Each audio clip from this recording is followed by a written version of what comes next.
But I think the main things is at the end of the day, volleyball is volleyball. It's in the same 9x9 court, and the rules are the same. So we. Is that on the back of your shirt? Yeah, it's on the back of the You shirt. did. A little free shout out for you. And it doesn't matter who's on the other side of the net. You need to still execute to the best of your ability if you want a chance to win. What's going on, ladies and gentlemen? Welcome back to the 81 square meters of the best volleyball coverage on the internet. That's right. According to Brett Walsh, this is the 9x9. It's episode 75. It is June 29th, 2023. It is week 3 of the Women's Volleyball Nations League. My name is Rob St. Clair, live from Chicago. That is Everett Delorme, live from Toronto. Everett, there's 3 days left, and it is as spicy in the women's VNL as it could possibly be. Day 3 of matches. So I guess all of Thursday's matches are over as of about 20 minutes ago. It's done. And there is a lot to talk about. Holy goodness. Including both of our teams providing some big-time storylines. Let's jump into it. Where would you like to start? Rob, I think we need to start with your United States of America, not only taking the number 1 seed with a massive win over Poland. You have Poland and Bulgaria there. We don't need to talk about Bulgaria whatsoever. Nope. They're an absolutely gimme win, but that win versus Poland was absolutely massive too, to start things off. A 5-setter to kick off week number 3. Poland's the only other team up there at the top of the standings. They took control of sole position of first place with that win, and with my team Canada's upset win over Brazil just earlier today. They are now the number 1 ranked team in the world. Rob, we saw this last year with the USA. We saw them run through the group stage, get that first place, get that number 1 seed. Last year, I guess it was the number 2 seed because Turkey was hosting, and they eventually got the number 1 seed. But they were the best team throughout the group stage and then lost in the first round to Serbia. What's our feeling on Team USA for this year and how things are unfolding for them in the 2023 VNL? Honestly, it's pretty similar, but in a good way. I mean, you can't argue with dominating the regular season of the VNL and being the best team in the tournament and now apparently in the world according to the world rankings. Like that is great, and that's something that I expect from the US, is to be consistently good and always have a chance against any team in the world, no matter who we play. I think the bonus really was going 4-0 week 1 with the B team. That was, or maybe it was 3-1 and then 4-0 week 2, whichever. That was a very pleasant surprise. But to beat a team like Poland, who's playing like one of the best teams in the world, and to do it with a whole lot of rotating cast of characters and find different ways to win and fight off a couple match points there in late in overtime there in the 5th. I mean, we had some match points of our own there in the 4th, but this is a sick match. It was just really fun, really entertaining, really balanced against a very good Polish team. And there's a lot to feel good about here. I mean, 16-14 in the 5th, 20 points from both Kelsey Robinson and Andy Drews. Andy Drews coming off the bench to contribute that much. None of the numbers, honestly, are all that good from either team. It's pretty close in just about every area. One that I do like is we only made 7 service errors in 5 sets. That's big. With 4 aces compared to Poland's 16. I think we might have gotten them on that there alone. But this is just scrapping, finding weird ways to win a match against a good opponent. And Poland's really good. And Kelsey, this was the best I've seen Kelsey Robinson play in a long time. I mean, she had the match-winning kill in the 5th and was hugely clutch down the stretch. I think she had the kill to win the 4th set in overtime as well. So, or no, had some chances to win the 4th set in overtime, got us to overtime in the 4th. So good performance. I'm happy about this. And then less than 24 hours later, we took care of Bulgaria, no problem, in a 3-dong, as everyone would expect. So all good stuff. We are in position to be the number 1 seed going into Texas, because this year, even though we're hosting, we don't get gifted the 1 seed like last year. We're going to have to earn it, and it looks like that we will. And we're going to go into Texas at home with a great chance to win this tournament, and I'm pretty excited about it. Yeah, it was a loss to Japan in week 2. Your guys' only loss, which is understandable why you didn't get to watch that one. But yeah, I mean, United States are looking really, really good.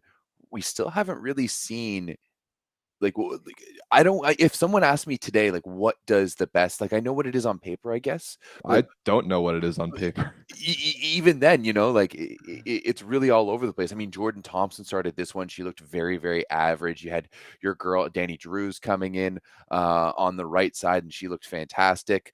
Finished the match here with 20 points and was okay, not the most efficient, only 19%, but still did pretty well. But at the end of the day, this Polish team is almost as good as, it's pretty much as good as it gets right now in Yep. the VNL, and they're looking very, very good. Stesiak continues to be just an absolute monster. She was 24 for 50 in this one with 28 points, but it just kind of goes to show that, I think we said it last year, the USA is hands down the best team in the world, right? Team with a capital T. And I mean, you might as well capitalize all the rest of the letters as well, because they work together as unison. You mentioned going 4-0 in week one with that B team.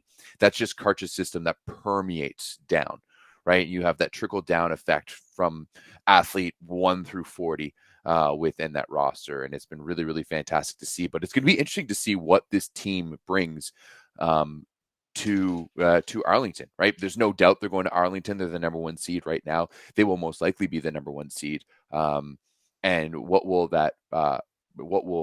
come up against them at this point in time, Rob? If everything were to stay the same, and if we were to start the finals right now, it would be you versus me in the first round in the quarterfinals. That would be electric. That I mean, it would be awesome. I would love that. Just for the sake of it. But yeah, right now there's no doubt in my mind that the USA are looking like the top team in the world. However, we did see them looking like being in this exact same position last year, heading into it. They had to play Serbia in that first round, and ended up ultimately losing to them. But that's still technically on the table, right? Serbia is Serbia is still in that race to finish 8th. But at the end of the day, great job by United States of America.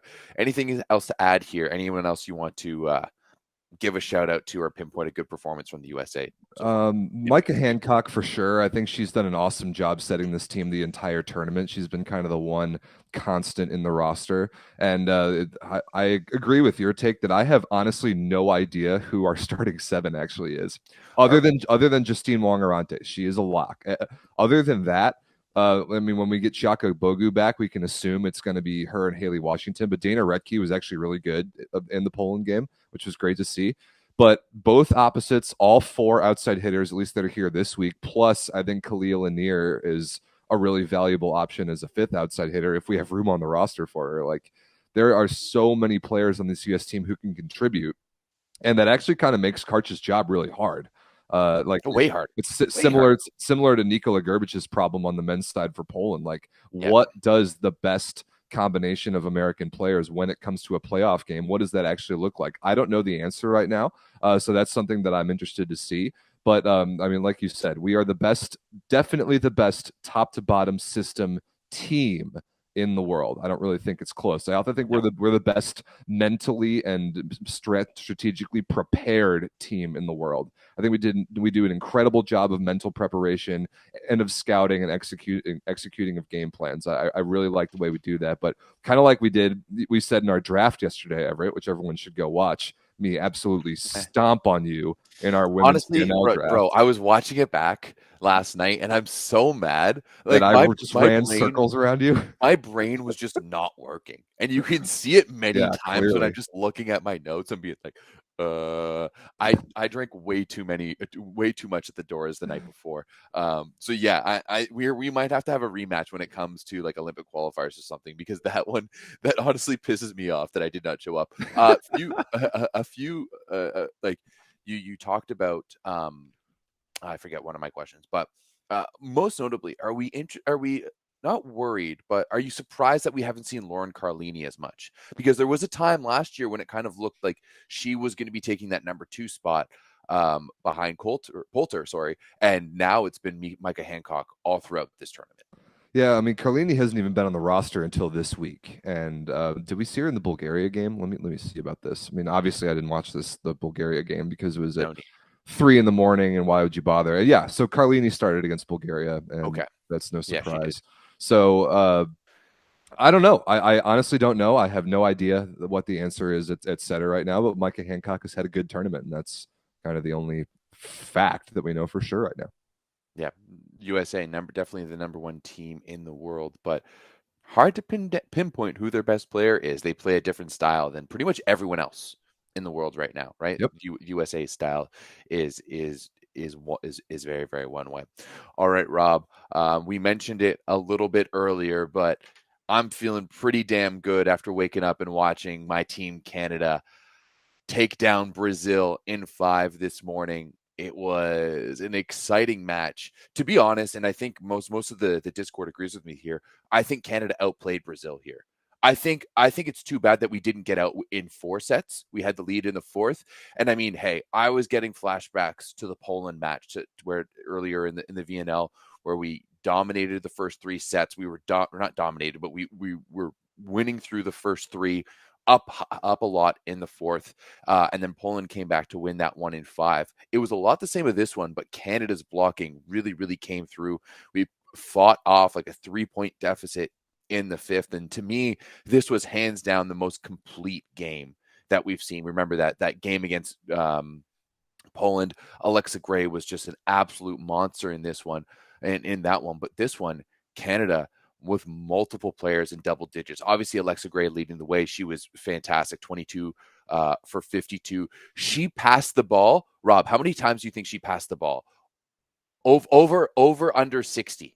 Wait a minute. I just looked at the number and I saw the answer. I've never seen a number like this. 71 targets.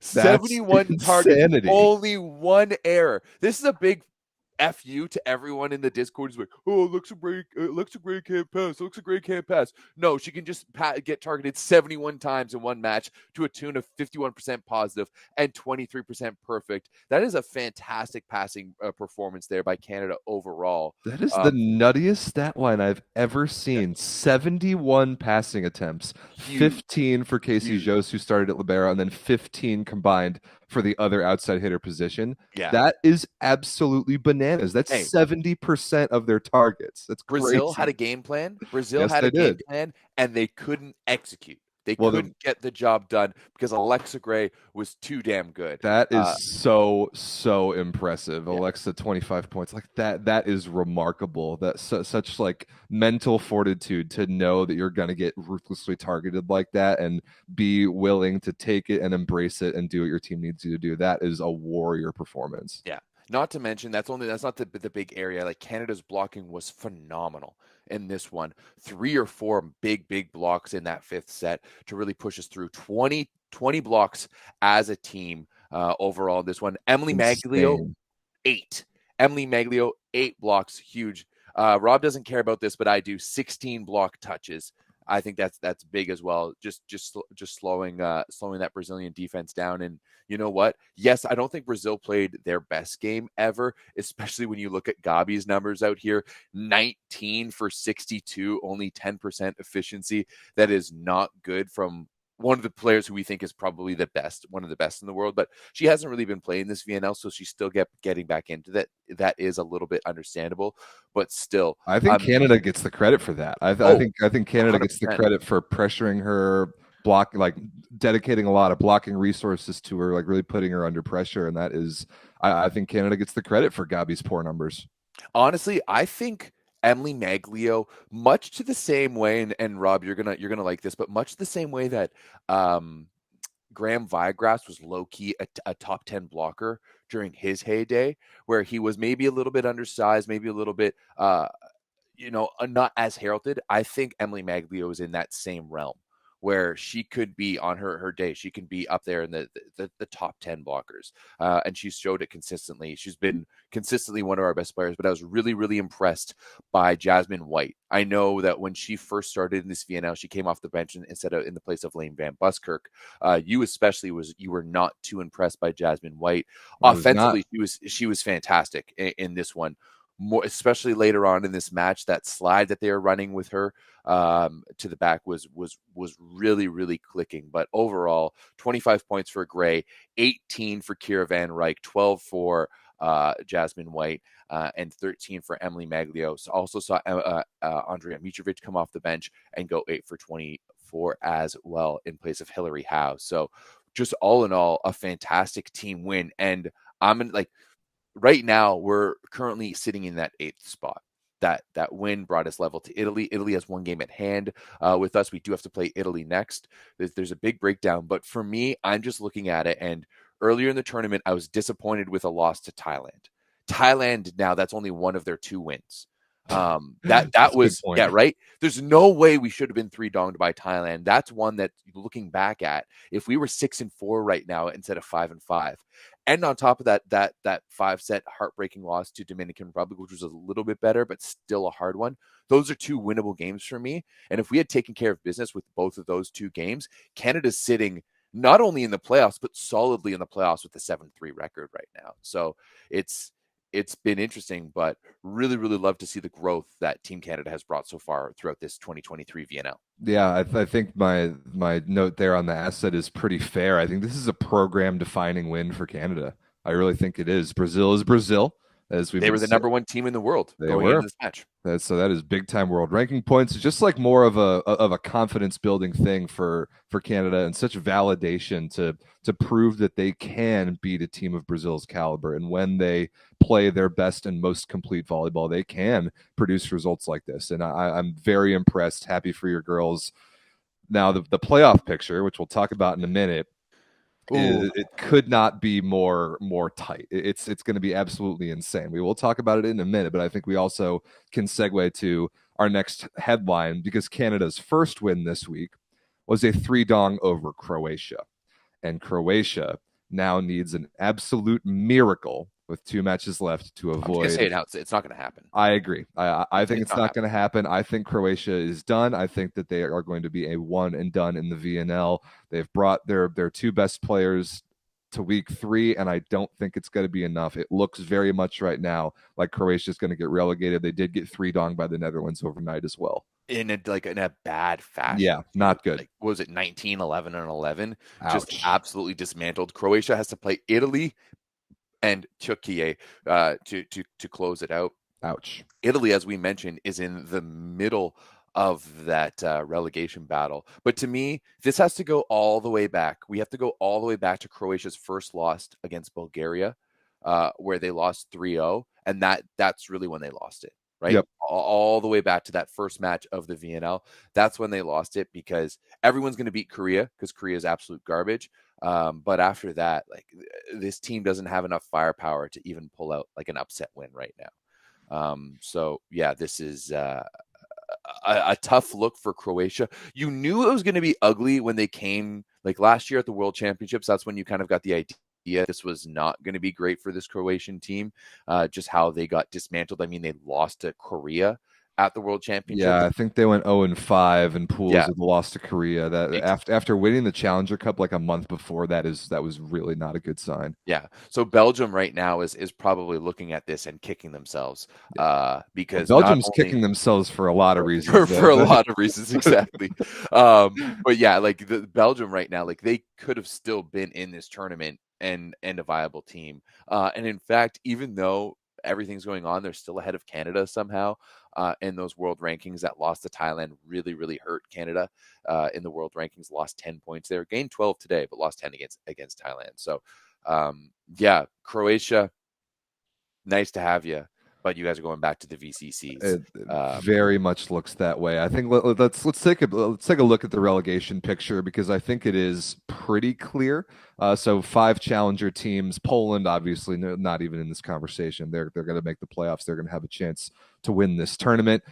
Canada and Dominican Republic, even, they have absolutely no chance to get relegated. Canada's got a decent chance to make the playoffs. Well, maybe we'll talk about that in a second, but take a look at Bulgaria and Croatia, both of them 2-8, but Bulgaria with those 2 extra points. Croatia needs at least 2, maybe even 3 points in their next 2 matches to break that tie.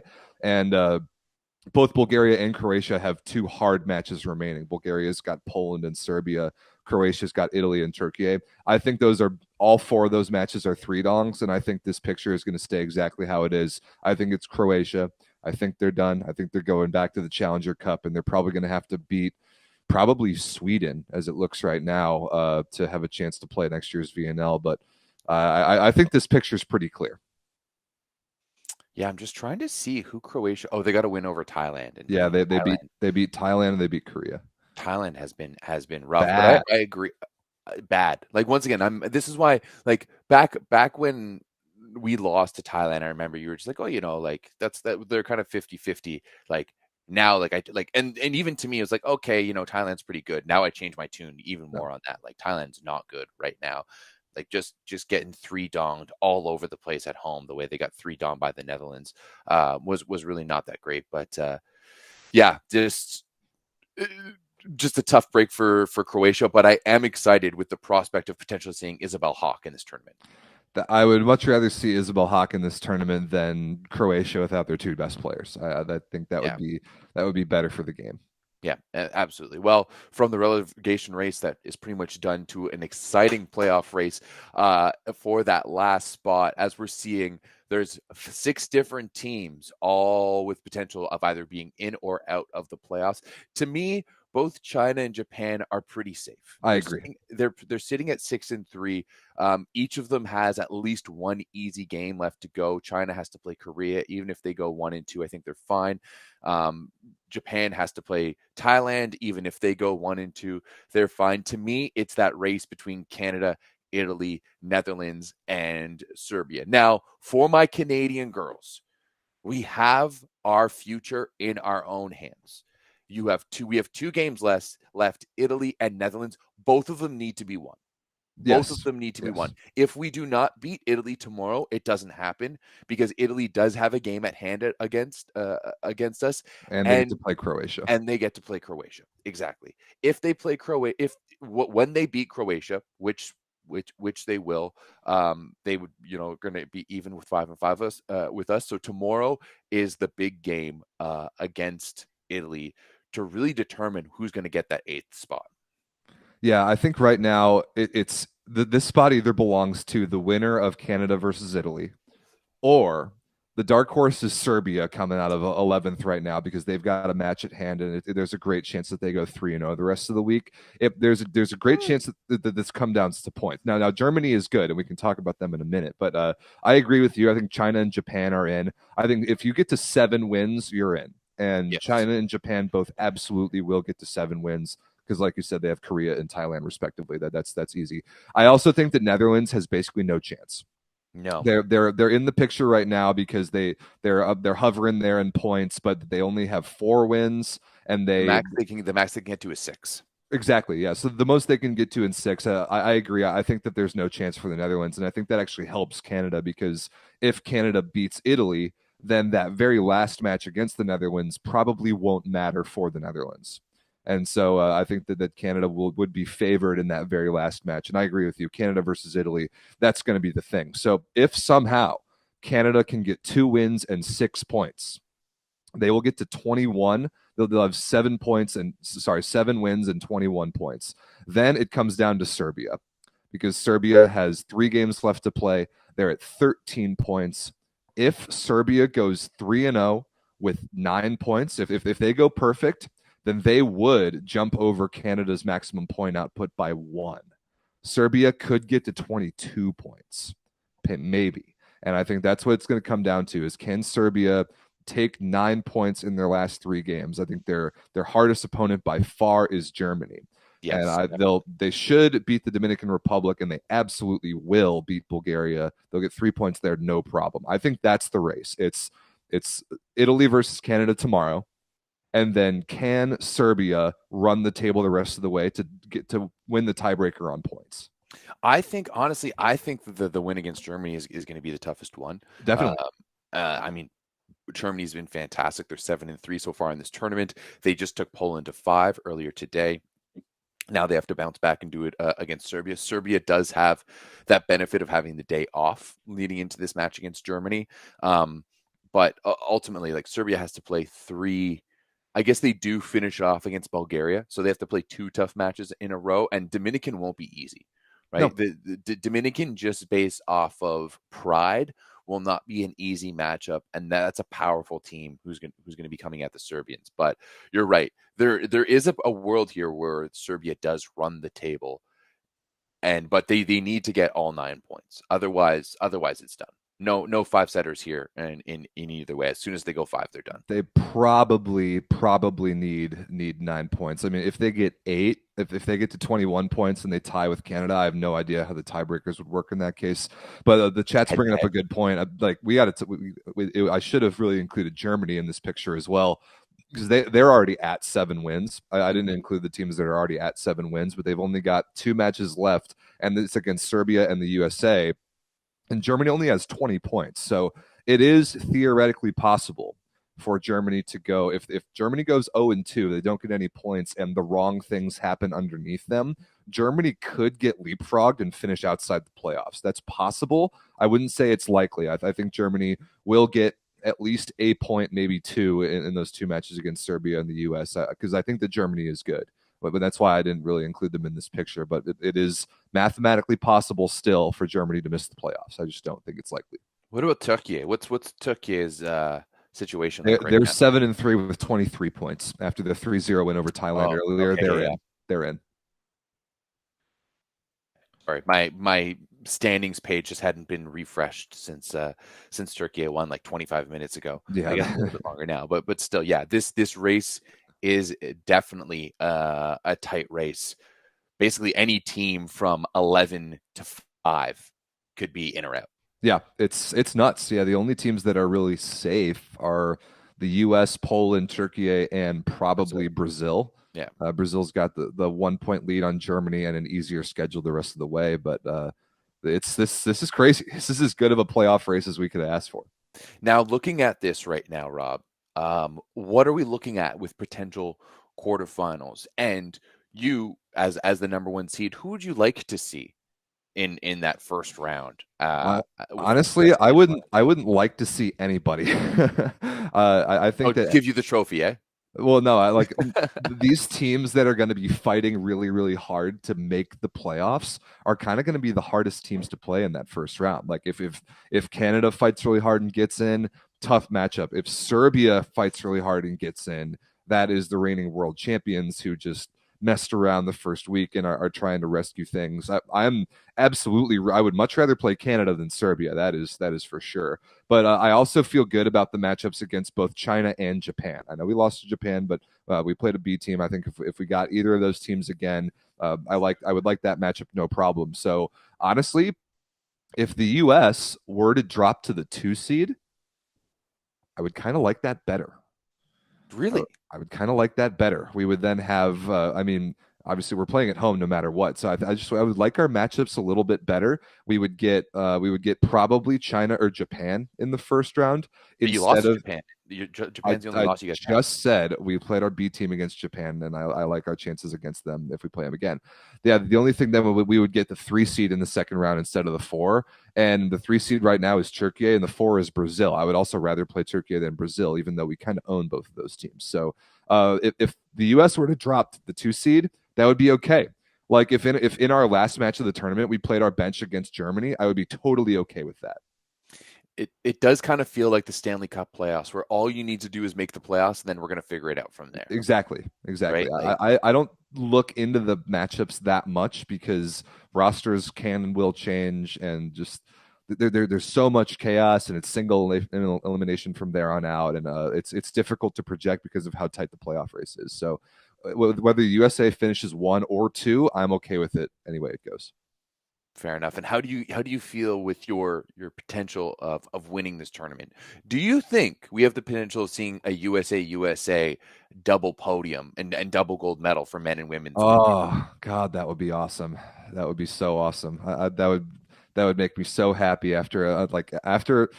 I mean, I had the take that after the U.S. women won the Olympics 2 years ago, that we were about to start seeing a dynasty from them, and then last summer we won nothing whatsoever, and made me look like a fool. So if we rebounded to win not only the women's VNL, but also the men's VNL, where the U.S. men have looked like clearly the best team in the tournament, Oh boy, yeah. If we could figure it out and win both of those tournaments, that would be really, really big for American volleyball, and I would go on a gloating tour, the likes of which have rarely been seen. So Yeah, we might have to end this show altogether because I could not deal with your ego if that was happening doubly.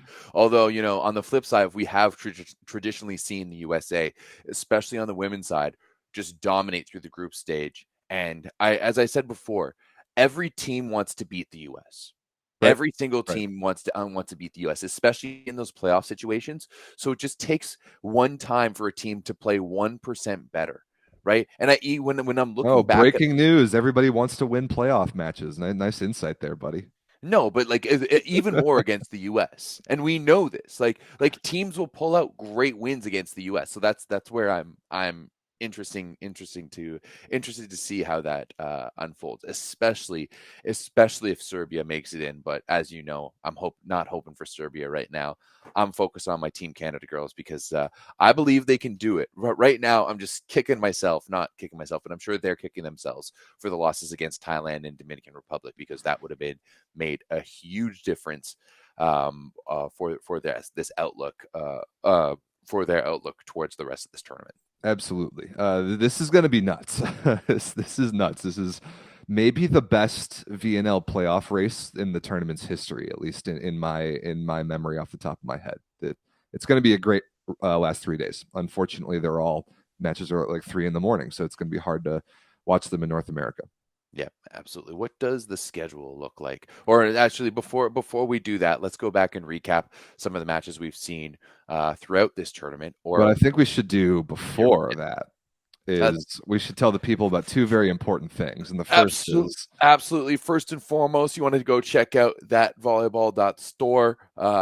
It's where the home of all of our merch. I was sending Rob some mock-ups for some new potential merch. When was that? Yesterday? Oh yeah. The day before. So make sure to head over to that volleyball.store. Use the code SPICY for 15% off of your entire order. That's just a good way to support us and look good at the same time. So we want to see more spicy volleyballs out there in the world, especially if you're in Arlington, or if first and foremost, if you're in Anaheim next week for the men. True. We want to see some spicy volleyballs there. And if you're in Arlington for the women in a few weeks time as well, we'd love to see some spicy volleyballs there as well. So head over to that volleyball.store and use the code SPICY for 15% off all that good stuff. My particular favorite is that green crew neck that my lovely girlfriend stole from me a few weeks back and forgot it at one of her friend's house. Oh, rough. Yes, her friends will send me selfies of her taking of them wearing it, and I'm like, guys, come on. Yeah, you gotta get that back. Best looking logo in volleyball right there. And speaking of the spicy volleyball logo, there's fun news in the Volleyball Source universe. That's that we have a new Instagram account that you should really go and follow. Yes. It is at Spicy Veebs, at Spicy VEEBZ. It is our dumb volleyball meme account, curated by our very own Bassie Lassie from the Discord. The Discord memes are, there it is, Spicy Veebs. There it is. Go give that a follow. It's already been downright hilarious. Some of the memes that come out of the Volleyball Source Discord, which you should also go join, links in the description, are just tremendous. And it's exactly one of the many things that the sport of volleyball needs. So comedic relief. Go give that a follow. It's great. And it's only going to get funnier. I will add a little bit of disclaimer, though. If you drop memes in the Discord, we do assume that that's our right to post it on that page. We will give you credit. Right. Whether it's your own Instagram account or just tagging your Discord name. But as soon as you drop a meme or a GIF or anything funny in the Discord, it has potential to be used. So that's true. If you don't want it to be used for any reason, let us know. But yeah, we put that out there as soon as we announced the new account to the Discord, is that we will harvest the Discord's funny stuff. And if you don't want us to do that, let us know. But it's already been very funny. And our guy Bassie Lassie is a very funny guy and has come up with a bunch of his own content already. So give at Spicy Veebs a follow. Excited to see where that account goes. And but finally, the most important thing, really what most people are here for, is it's another episode of Where's Daddy. I mean, it's not just another episode. This entire episode is an episode of Where's Daddy. It's like Where's Carmen Sandiego or Where's Waldo, just way more fun. So Rob, first and foremost, where was Daddy last week? Actually, I don't even know where it was. I don't think That's you right. told me. Yeah, You didn't I even don't. tell me on Monday where I, Daddy was. I don't think we talked about it. So that is amazing because now Everett gets to see where Daddy was here. This is amazing. So Daddy Stankovic, this beautiful gentleman right here, is hidden somewhere in each of our episodes. And when you find him, you get to comment where he is on the main YouTube comment section of the show. And if you do that first, you get a shout out on the next week's show. So Daddy Stankovic, I always have a very good time hiding Daddy Stankovic different places. I got a little creative with this last one. This is the relegation race graphic from last show. If you look over to the right side of the screen there, taking over the crest of his native Serbian flag, kind of like that, is none other than Daddy Stankovic. So I liked this one. I wanted to do something a little different than just hiding him on somebody's face. So yeah, I put Daddy over the crest in the Serbian flag. Several people noticed. The first one was this guy Blaze of Glory was the first one to comment where Daddy Stankovic was. A newbie. Congratulations. Several people were right behind him. Found him right away. One of my favorite comment was just Daddy Serbia. Daddy Serbia. It didn't elaborate past that. They just said Daddy Serbia. I really liked that. So yeah, here's Daddy Stankovic from last episode, but he is hidden somewhere in this episode as well. Maybe he's already shown up. Maybe he will show up in the second half of the show. I'm not going to tell you, but when you find him, comment where he is on the main YouTube comments, not the live stream comments, but the main YouTube comments after the show is over. And if you do that first, you get a shout out on next week's show. Do it up. I mean, just look at him. Just look at how beautiful he is. One day we're gonna get like a cease and desist order from Italy. Means Daddy being like, "What is going on here, guys?" This has just grown into it's something that honestly maybe shouldn't have been. No, I couldn't disagree more. I think Daddy is Daddy, and if he finds out about this segment, he'll be about it because that's just who he is. Oh, also, Rob, Dan Manili says hi. Oh, really? I saw it was Dan's 30th birthday, I think, yesterday, maybe. So, Dan, great to hear from you. Welcome back from the dead. Come talk about some volleyball with us sometime. He did say to me, wait, where is it here? He's just like, oh, I'm really busy, but also a little sad. I'm not good, busy, but pissed. My volleyball knowledge isn't up to the usual standards. So I don't even know how much use he would be to us at the moment. That's a good point. Other than comedic relief. Great point. All right, let's wrap up the show with talking about the matches that already happened. Let's go back to the beginning of the week. First night, honestly, not very much to talk about here. Germany beat the Dominican Republic. Korea won another set. Korea won a set. Great job. Thanks for participating. But we knew Bulgaria was going to win that match, and for that reason, they've rescued themselves for the moment from relegation. Thailand got 3-donged at home by the Netherlands. There are a couple things I want to talk about here. The first is just, once again, how bad Korea is. We've got to do something about this. We've really got to do something about this. There have been several people with some good ideas about what actually should happen to Korea for being so bad. One is that if you have a core team that finishes dead last, they should become a challenger team the following year. I like that. I like that idea too. For the next season, I do really like that. Yeah, I think that's a great idea. But we've got to remember really why core teams are core teams at the end of the day, and that's because they have money. As you can see, Korea is hosting, and they're going to win 2 sets this entire tournament. It is absolutely embarrassing. It is embarrassing. It is a bad product for volleyball. And similarly, the other point I wanted to make is that Thailand is just not good. Like, what happened there? And it was kind of the same thing last year. Like they started good. They had a good week 1. They were playing decent volleyball. Maybe it's that everyone scouted them and figured them out. Maybe it's because I think it is. Maybe it's they ran out of gas because they really only have 7 players. But Thailand has been downright bad since the beginning of week 2. They've gone 0-6 and have barely won any sets. Yeah, I mean, I think it's 2 things within Thailand. But A, they just don't have that many players. Right. And that's twofold. A, they're getting tired, but B, everyone knows them, right? They're not bringing anything new to the table. Everyone scouts them. Everyone knows how they play. And at a certain point, just being a tough team to play against isn't enough. You have to bring something else to the table.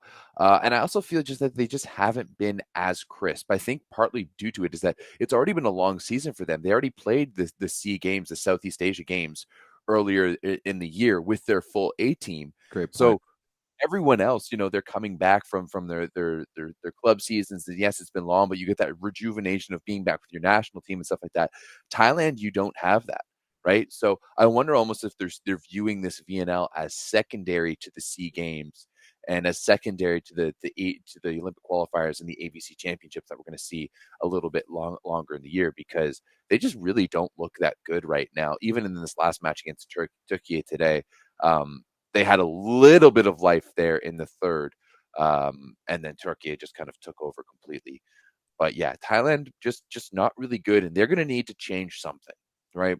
I don't know if we're really going to see them get back to that level that we've seen them in the past ever again without getting some sort of injection of talent into their roster. Right? And obviously, I'm completely oblivious to what kind of developmental system they have, who they have coming through the system, but I really just don't see it. I think that's a very good summary, and I'll take it one step further than that. Thailand is, what is this, their third VNL? I think their first one was the bubble year. And no, they've been in since the beginning. Really? Yeah, they hosted 2 weeks of VNL back in 2018. Oh wow! Then, I know, because we had a stooge in the Discord telling us that they made over $1 million US profit. Yeah, that's not a chance. Not a chance. Not a chance. But I could see them making a revenue because they did do 2 weeks. But yeah, no, they've been in there since the beginning of the VNL. Okay, well, I think that Thailand, they kind of seem like they're content with their spot in global volleyball right now, and I don't like it when teams do that. I don't like it when a team is just happy participating, and even like Thailand's on-court demeanor, I think they're all a little bit too happy to be there, and I don't like the way that they handle losing. It doesn't look like losing affects them very much, and that bothers me. I think that's a little bit more cultural. I think that's more cultural than just them being happy to be there. I think that's just how they are as a people and as a culture, well, and how they are as individuals. Maybe it is, but maybe it's just my culture. You shouldn't be okay with losing. You shouldn't be okay. You shouldn't be okay with getting 3-donged at home. Definitively, that is American culture through and through. And losing is not okay. No, it's not. And you, Everett, you shouldn't be okay with getting 3-donged at home. Nobody should be okay with getting 3-donged at home. That's not good. That should not feel good, and you should not have your smiling faces on after that happens to you. I mean, you've spent time with me after getting 3-donged at home. You sure have. you know, I'm not comfortable getting 3-donged at home. I'm not comfortable losing at home in any way, shape, or form. And we've done a lot of losing at home in the past couple of years of the VNL, and it hurts. It hurts. Okay, so you don't put me on blast like that. But I'm just saying, I just think that's the Thai culture and how they are as a people, and how this is part of their core identity. That they're always going to be happy, and they're always going to be respectful at the very least. Yeah. Now their fan base is amazing. The numbers that they've been doing in Bangkok have been incredible. That's great. And yeah, Paul, good point. Like, they maybe behind closed doors things are different. Yeah, maybe they're just putting on a nice polished public front even while getting 3-donged at home. But I would like to see them not settle quite so much for the participation trophies at VNL. Yeah, I would agree with that. Just because they're smiling doesn't mean they're happy. You can bet behind closed doors things are very different. Yeah, maybe. I definitely think that it's a cultural thing. Okay, I think we should move on to Wednesday's games, because these were banger matchups on Wednesday. Basically 8. This could be the playoff field. Like, it's possible that these 8 teams that played each other on Wednesday, this could be the playoff field. And there were some great matches in here. We already talked about USA Poland. That was a banger. Japan Turkey was a 5-set banger as well. Japan kind of needed that win.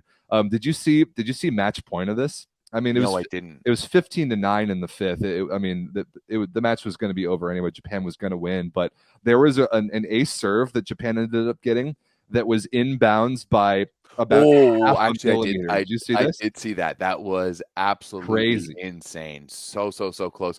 And given how potentially inaccurate some of the systems have been this year, that's a questionable call, maybe. Well, Bolt Six is the gospel, according to the volleyball world. That's another conversation that we've certainly had the last couple weeks. But good for Japan. Serbia, welcome back, Tijana Boskovic. She helped Serbia pick up a 3-1 win over China. That they needed those 3 points badly against a good team. Boskovic was awesome, 24 for 44.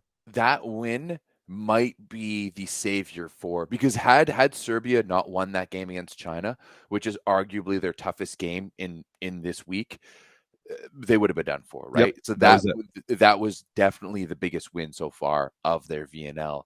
Really getting back into there against one of the top teams in the world. China slowly crawled them back. I think they're in fifth. China's good. Yeah, maybe fourth. I don't know why. I just without Zhu Ting, I thought they were going to fall massively, but they've done a really fantastic job this year to continue to solidify themselves as one of the premier teams in the world. Yeah, China's good. I think they have outstanding systems. I think they have way above average size, especially compared to the other East Asian teams.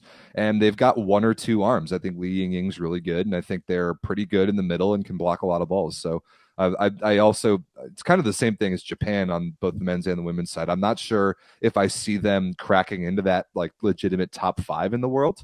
But both China and Japan are going to make the playoffs, so good for them. But yeah, Serbia needed this win badly. This was their toughest game this week, other than the Germany game that's coming up tonight. And had they not gotten 3 points out of this, their playoff hopes might have just been out the window with 3 matches to play. But now they're firmly in that dark horse position, like we already talked about. So yeah, Boskovic was good. Jovana Stevanovic really good, 10 for 16, 13 points total. She's great. Who else? Their outside hitters haven't been quite as good this tournament, as certainly as compared to how they were at the World Championship last year. This time it was Lozo and Busha. Busha wasn't very good. Lozo was fine, but that might be a position to keep an eye on for Serbia. But then I would like to spend some time talking about Brazil versus Italy, because we were talking about it yesterday while we were doing the VNL draft. This match was finishing up, and people were pointing out in the chat that I think Brazil was up, what was it, 20 to 12 in the first set and lost? Yikes. That is really, really not good there really for bad. Brazil. And I mean, there's something happening in Brazilian volleyball. On the men's side, on the women's side, they're just not as dominant, and they're not creating the same amount of players as they used to be, and they're just not playing with that same consistency that they used to be. Like up 20 to 12. They gave up a 9-0 run. It was 20 to 12, and then it was 20 to 21. They gave up a 9-0 against run. Italy's B team. Yeah, come on. If you had gone like Oro and Agonu out there, really, really putting pressure on, and if you got Bossetti playing good defense, then absolutely. But instead, you've got just a mishmash of random ass players and young players at that, pushing, and like, this is Brazil's team. Like this is their team. Like they don't have anyone else to go to. So the fact that this is happening for Brazil is a little worrisome. Yes, it's fantastic that they were able to pull it out in 5, but they weren't able to get that job done today against Canada. So there's huge question marks for me around Brazil, and continues to be so even in big wins when you have your best player scoring 25 points. I think Ana Cristina's absence is being felt in a big way for this Brazilian team right now. Yes. They'd be a completely different team if it was her and Gabi on the left side. And I also don't really understand why we haven't seen Julia Bergman nearly as much. She started today but was not good. Okay, maybe that's why. Yeah. I also think that not to bury you about your draft yesterday, Everett, but I think we got to talk about the fact that Macris has just been bad. I don't think we have watched. I was really in enough Fenerbahce Macris when I picked her, and she was fantastic with Fenerbahce. But she, like today, I was like sitting in bed and just being like, "Why did I pick her?" Like, just kicking myself. I was like, "Why did I pick this waste of space?" Yeah, she's been bad. And then who's the other setter that came in? Roberta Ratsky. Yeah, not good either. Like. It's strange to see Brazil have a gaping black hole at the setter position. That's never really something we've seen from them before. I think we might see Brazil get upset in the first round. Okay. I don't hate that take. I think that's very possible. It's also possible that they drop to like 4th or 5th and they wouldn't even be favored, maybe. It is possible. Or it's possible that they're fucking Brazil and that they're just going to turn it on Because we see this where just Brazil just turns it on and wins games in the playoffs for no reason. They do. They do have Both the that men and the ability. women, and on the beach. Yeah, that's Brazil is Brazil, man. We've been saying it all summer. They could, they randomly pull a silver medal out of nowhere. You know it's not going to be gold because, like somebody said in the chat, Brazil hasn't won, especially on the women's side. They haven't won anything major in a very long time, but they will routinely get to the finals and lose. So lots of silvers for what it's worth.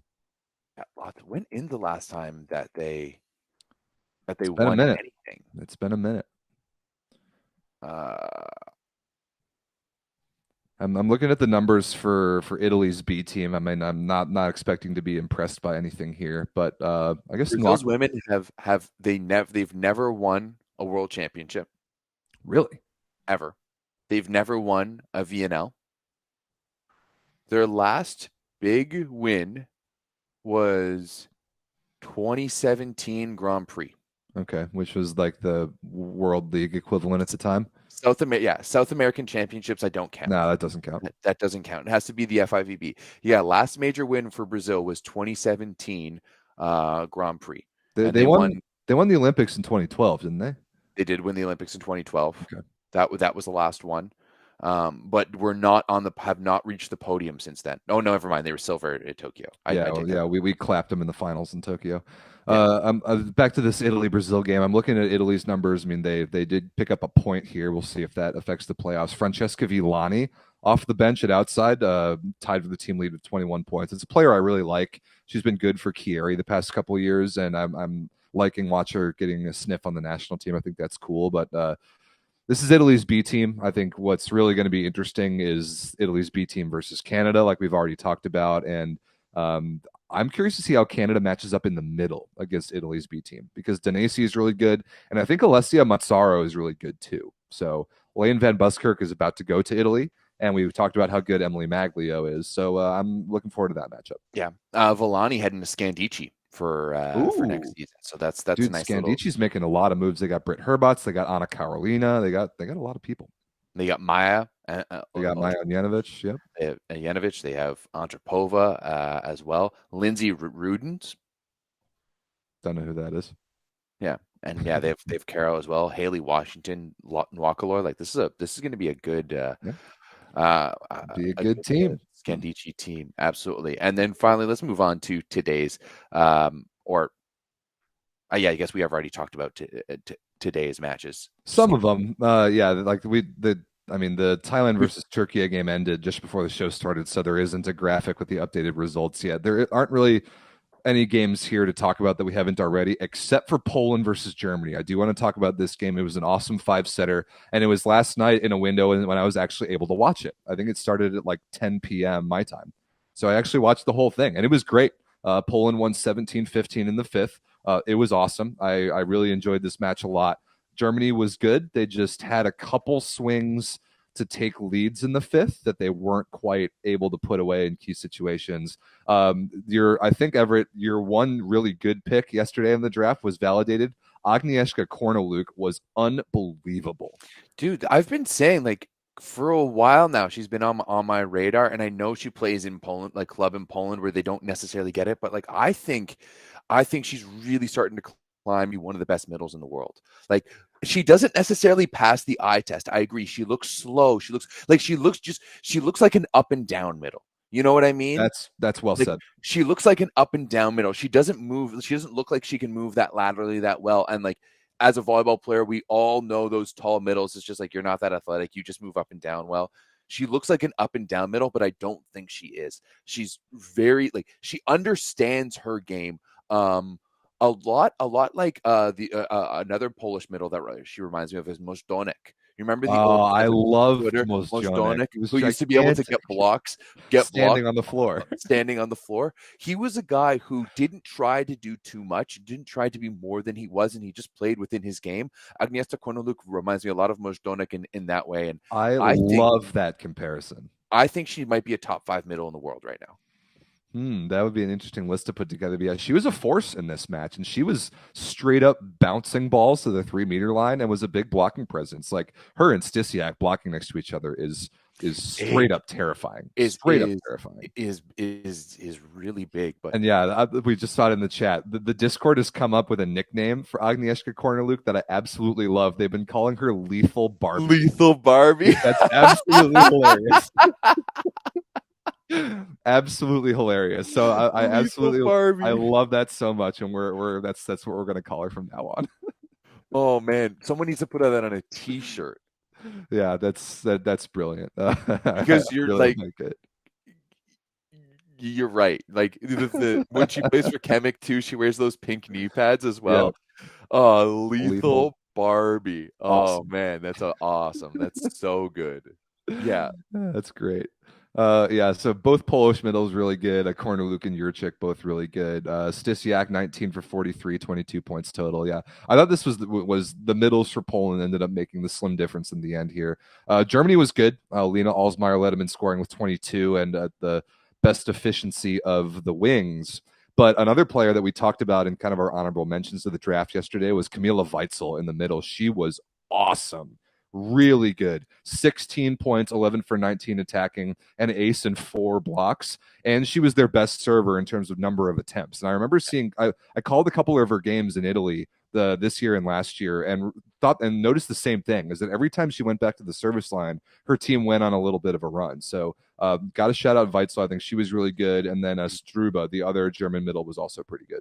She had 20 serves. She made 20 serves in this one and only 2 errors. That's big.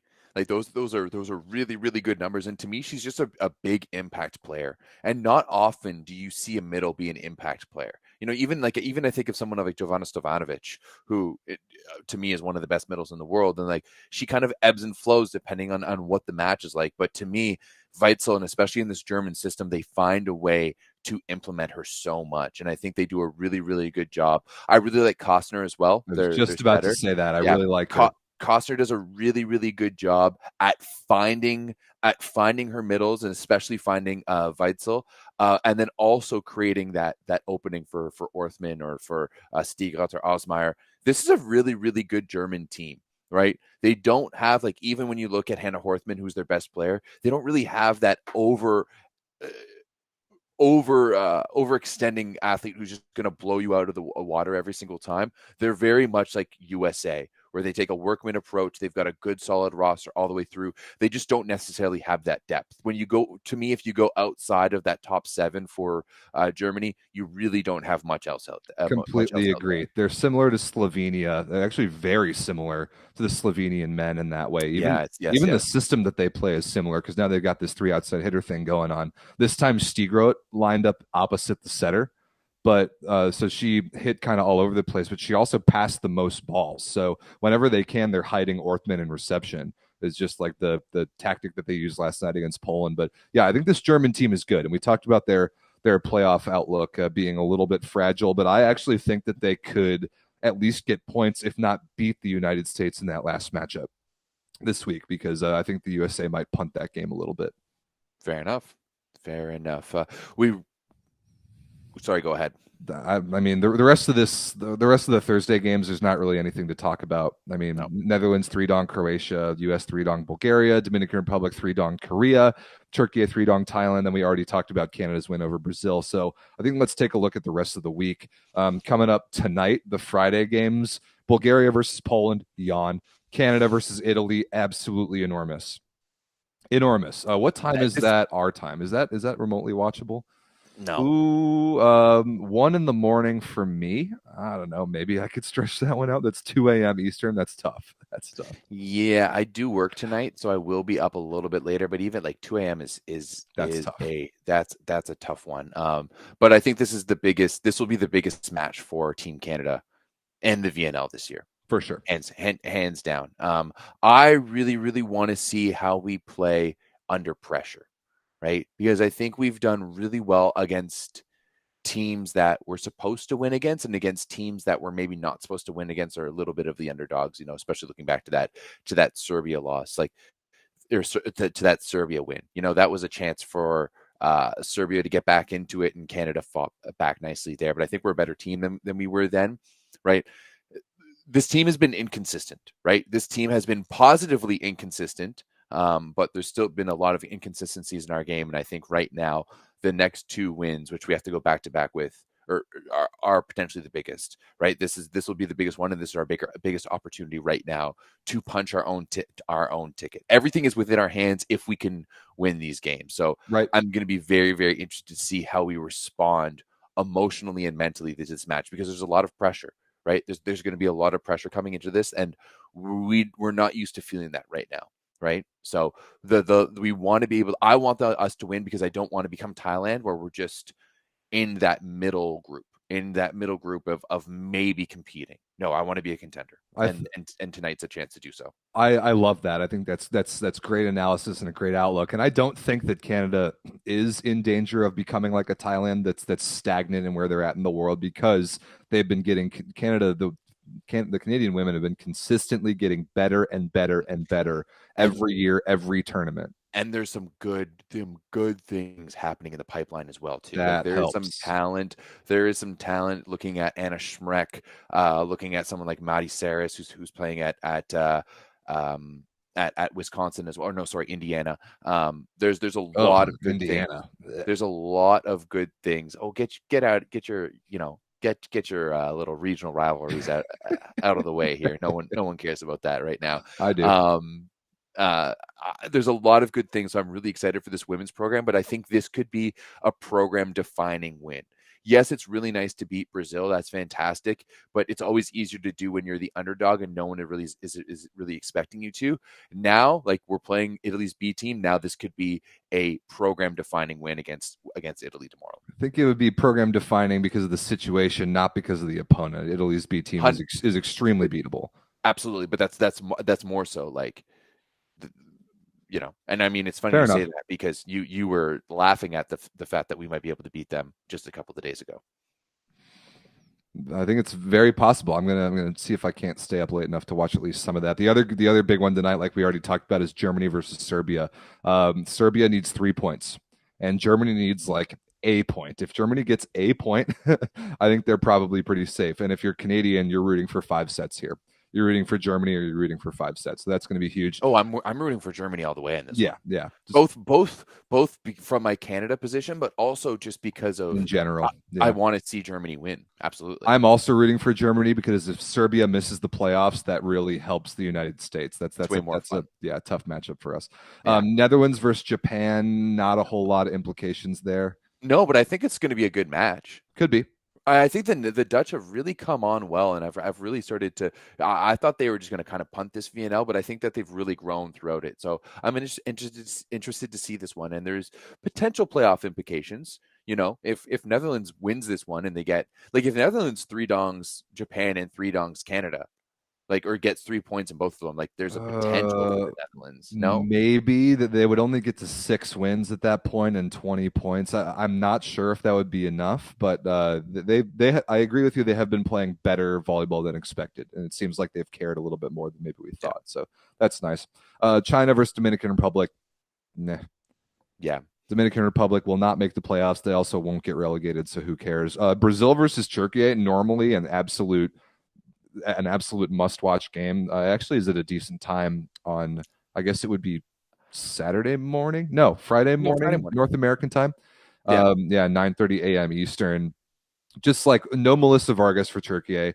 Brazil is a little bit of a roller coaster right now and kind of in a bad way. So maybe that match won't quite deliver like it might usually. Still worth a watch if it's convenient for your time zone.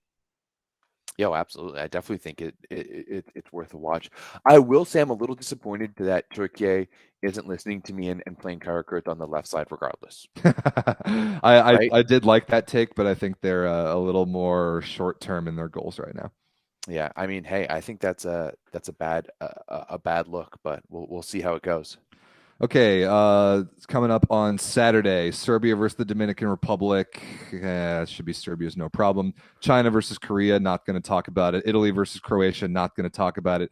Germany versus the United States. It's Germany's last match, but it's not the United States' last match.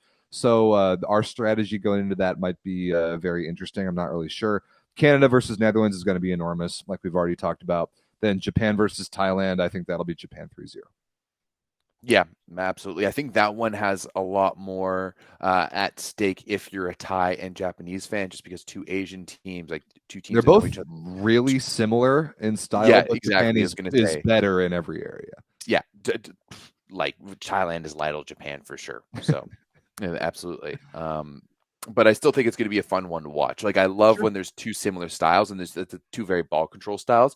I think we're really going to see how far Thailand's dropped in this one. That's like if Japan can really just run away with it, that's what I'm really starting to worry about Thailand. Yeah.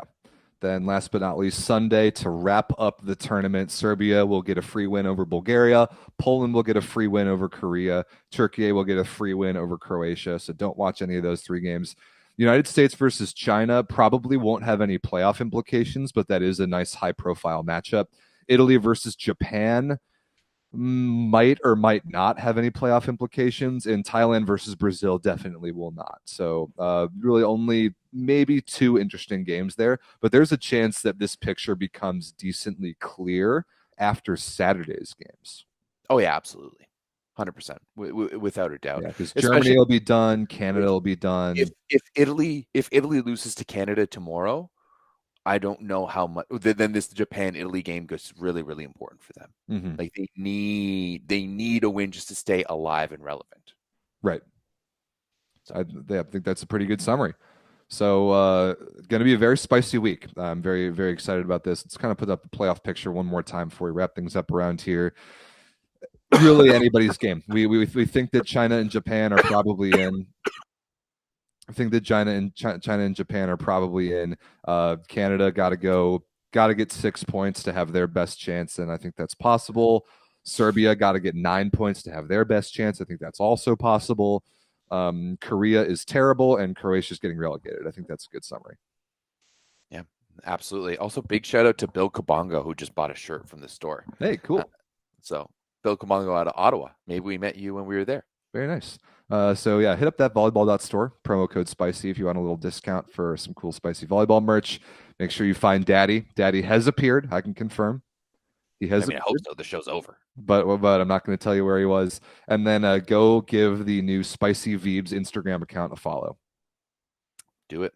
And then the last thing is that programming note, our next show will not be on Monday like usual. It will be next Wednesday. So next Wednesday, July 5th, will be our next show. We'll catch up. We'll take a look at the official playoff field for the women and get you set for most of week 3 on the men's side. That's because the VLA finals are Sunday and Monday this week down in Orlando. So if you really need to watch volleyball on Sunday and Monday, because there actually will be no VNL going on, if you want to watch that, hit up the VLA YouTube channel. And then Tuesday is American Independence Day, so we will be outside partying and not talking about volleyball. It is Canada Day on Saturday, so I will be outside partying. Beautiful. And not talking about volleyball, although we do play on Saturday morning. So I'll watch that on Saturday morning, and then after that, I'll be done. Yeah, you play at 6 a.m. on Eastern on Saturday. Not great. Not great, especially since we work the night before. Oh boy. So yeah, we will see you guys on Wednesday. Next Wednesday, July 5th, will be the next episode of the 9x9. Enjoy the women's VNL. Get in the Volleyball Source Discord. Check out all of our links that are in the description. And we'll see you on Wednesday. Thanks for watching. Peace.